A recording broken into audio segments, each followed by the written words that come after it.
पाकिस्तान और इंग्लैंड के दरमियान अक्टूबर के पहले हफ्ते में शुरू होने वाली 3 टेस्ट मैचेस की सीरीज़ का शेड्यूल लटक गया है।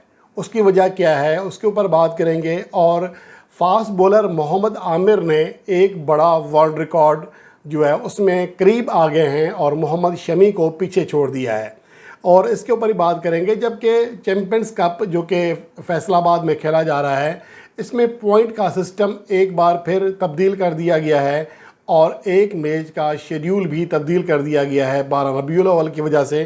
तो ये तमाम चीज़ें इस रिपोर्ट का हिस्सा बनाते हैं।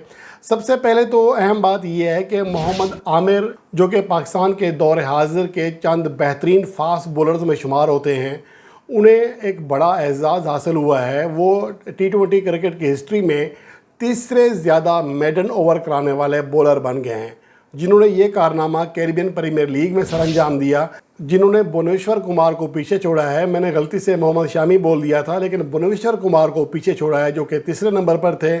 उन्होंने 24 ओवर मेडन कराए हैं, जबकि मोहम्मद आमिर के T20 के फॉर्मेट में मेडन ओवर्स की तादाद 25 हो चुकी है, जो कि दुनिया में किसी भी बॉलर के तीसरे ज़्यादा मेडन ओवर हैं।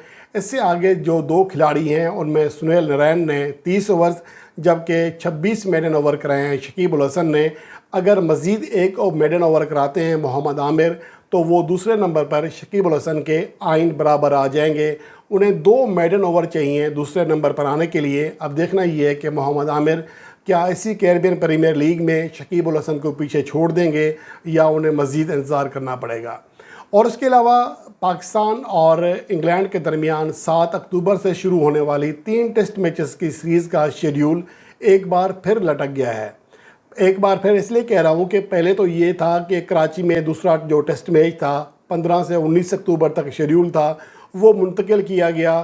फिर बात की गई कि ये मैचेस UAE शिफ्ट कराए जाएँ या कहीं और कराए जाएँ। इसकी बहरहाल अब PCB ने वजाहत कर दी है कि मैचेस पाकिस्तान ही में होंगे, अलबत्ता मुल्तान और उसके साथ साथ रावलपिंडी में होंगे।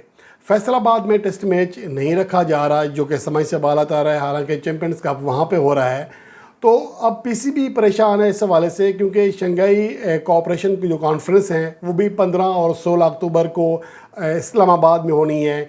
इन्हीं तारीखों में दूसरा टेस्ट मैच जो सोचा जा रहा था कि रावलपिंडी में कराया जाएगा, बुनियादी तौर पर तो ये टेस्ट मैच कराची में शेड्यूल था, तो वो मैच चूँकि रावलपिंडी में कराने का प्लान है, तो इस वजह से जो सिक्योरिटी इदारे हैं वो कंफ्यूज हैं और PCB भी इस हवाले से हतमी तौर पर शेड्यूल तैयार नहीं कर पा रहा है। अलबत्ता PCB के ऊपर प्रेशर ज़रूर है। इंग्लैंड क्रिकेट बोर्ड, जिसने अपने स्क्वाड का भी ऐलान कर दिया है, वो चाहते हैं कि जल्द अज जल्द इस शेड्यूल को कंफर्म किया जाए ताकि वो जहनी तौर पर इस चीज़ से निकल आएँ। अब उम्मीद तो यही की जा रही है कि अगले 24 घंटे के अंदर हतमी तौर पर शेड्यूल जारी कर दिया जाएगा। तो मेरे ख्याल में अगर फैसलाबाद में टेस्ट मैच करा दिया जाए तो ज़्यादा मसला नहीं है, लेकिन ना जाने क्यों PCB जो है 2 टेस्ट मैचेस रावलपिंडी में और 1 टेस्ट मैच मुल्तान में कराने का प्लान बना रहा है। सिर्फ 2 वेन्यूज़ दिए हैं, तो फैसलाबाद में ना कराने की जो मंतक है वो समझ से बालातर है।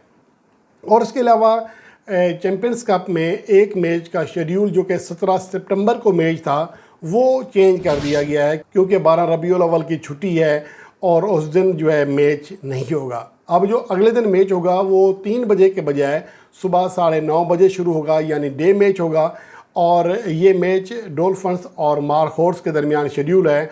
और इस हवाले से PCB ने कहा है कि जिन लोगों ने 17 सितंबर के टिकट लिए हुए हैं उनको ज़रूरत नहीं है कि 18 सितंबर के जो मैच चेंज हुआ है, शेड्यूल चेंज हुआ है, तो उसके दोबारा टिकट लें। उन्हीं टिकट की बुनियाद पर जो पहले से ख़रीदे जा चुके हैं वो मैच आकर देख सकते हैं। उनके लिए सेम मैच होगा, अलबत्ता छुट्टी की वजह से मैच एक दिन आगे किया गया है। तो अब तक जो मैचेस पहले एक मैच था जो कि डे होना था 16 सितंबर का, जो कि लायंस और पैंथर्स के दरमियान है। अब दूसरा अगला जो मैच है जो कि 18 सितंबर को खेला जाएगा। 17 सितंबर जो है छुट्टी का दिन है और यहाँ पर कोई मैच नहीं होगा। वो मैच भी सुबह 9:30 बजे शुरू होगा। 9 बजे टॉस होगा, सुबह 9:30 बजे मैच शुरू हो जाएगा। यानी ये 2 मैचेस हैं जो कि डे हैं, बाकी तमाम मैचेस एज़ पर शेड्यूल 3 बजे शुरू हुआ करेंगे। तो ये मामूली सा रद्दोबदल है। अब देखना ये है कि इसके हवाले से जो चैम्पियंस कप का बाकी शेड्यूल है वो कैसे रहता है। चैम्पियंस कप में अब तक जो टीमें पहले बैटिंग कर रही हैं वो ज़्यादा रन्स भी कर रही हैं, तो आगे चैम्पियंस कप के जो मैचेस आ रहे हैं उसमें पॉइंट सिस्टम का जो तरीक़ेकार है एक बार फिर बदला गया है। ये एक अहम चीज़ है।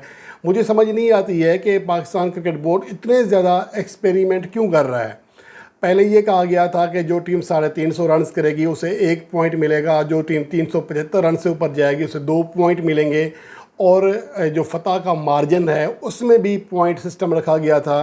पावर प्ले में जो टीम 80 से ज़्यादा रन करेगी यानी 10 ओवर्स में उसको भी 1 पॉइंट मिलेगा, जो टीम पावर प्ले में 3 विकेटें गिराएगी उसको भी 1 पॉइंट मिलेगा। तो अब उसको चेंज करके अब देखा ये जा रहा है कि रन्स पर ओवर कितना फ़र्क है दूसरी टीम से। अगर 1 रन पर ओवर का फ़र्क होगा तो उसे 1 पॉइंट मिलेगा, 2 रन्स पर ओवर का फ़र्क होगा 2 पॉइंट मिलेंगे, 3 रन्स पर ओवर का फ़र्क होगा तो 3 पॉइंट मिलेंगे। तो ये बार बार एक खिचड़ी सी बन रही है।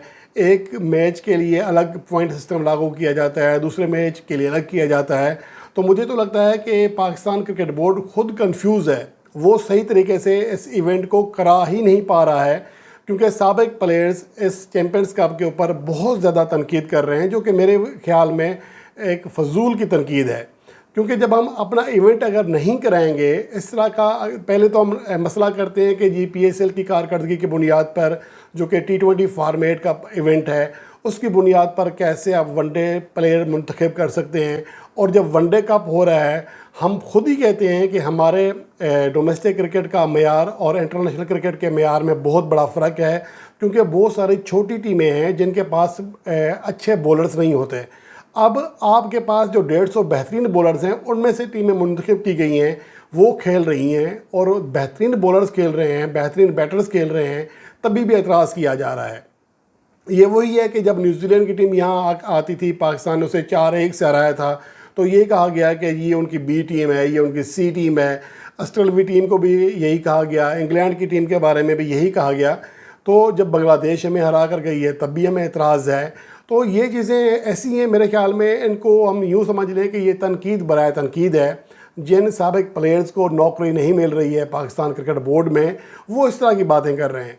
मुझे लगता है कि चैम्पियंस कप के अलावा जो बेहतर कोई अगर तजवीज़ है तो सामने लेकर आएँ। अगर कोई साबिक प्लेयर समझते हैं कि इस तरह पाकिस्तान क्रिकेट बेहतर हो सकती है, अगर आप अपने टॉप प्लेयर्स के दरमियान मुकाबला कराएंगे, मैचेस कराएंगे, और ये काफ़ी अरसे के बाद हो रहा है कि पाकिस्तान के तमाम टॉप प्लेयर्स बैक वक्त डोमेस्टिक क्रिकेट खेल रहे हैं। पहले हमें ये शिकवा था कि हमारे जो टॉप प्लेयर्स हैं वो डोमेस्टिक क्रिकेट खेलते ही नहीं हैं। अगर आप वो खेल रहे हैं और अच्छे अंदाज से एक टूर्नामेंट कराने की कोशिश की गई है तो उसके ऊपर तनकीद क्यों की जा रही है। ये भी एक अजीब व गरीब सूरत हाल है पाकिस्तान के साबिक प्लेयर्स की। अब उन्हें बस मौका चाहिए, क्योंकि पाकिस्तान टीम हारी हुई है, लोग तनकीद सुनना चाहते हैं। अहमद शहजाद या इस तरह के जो साबिक प्लेयर्स हैं, इस तरह की बग़ैर किसी जिसकी कोई मंतक ही नहीं है वैसी तनकीद कर रहे हैं और लोग उन्हें सुन भी रहे हैं। तो यही वजह है कि साबिक जो दीगर प्लेयर्स हैं उनका मतलब भी यही है कि या तो हमें पाकिस्तान क्रिकेट बोर्ड में जॉब दे दें। अब जो पाकिस्तान के मेंटोर्स हैं जिनको 50 लाख माहाना तनख्वाह मिल रही है, तो आप उनकी सूरत हाल देख लें कि मासवा सरफराज अहमद के जितने भी मेंटोर हैं चारों, ये पाकिस्तान क्रिकेट बोर्ड के ऊपर तनकीद करते रहे हैं, खुली तनकीद की है। वर्ल्ड कप के दौरान भी, T20 वर्ल्ड कप 2024 के दौरान भी। अब वो सब मेंटोर हैं। ये लोग टीवी पर बैठकर तजिए भी करते थे, अब उसी क्रिकेट बोर्ड की पॉलिसियों के साथ चल भी रहे हैं। तो इस तरह अगर बाकी जो प्लेयर जो तनकीद कर रहे हैं इनको भी अगर हड्डी डाल दी जाए तो ये भी चुप हो जाएंगे।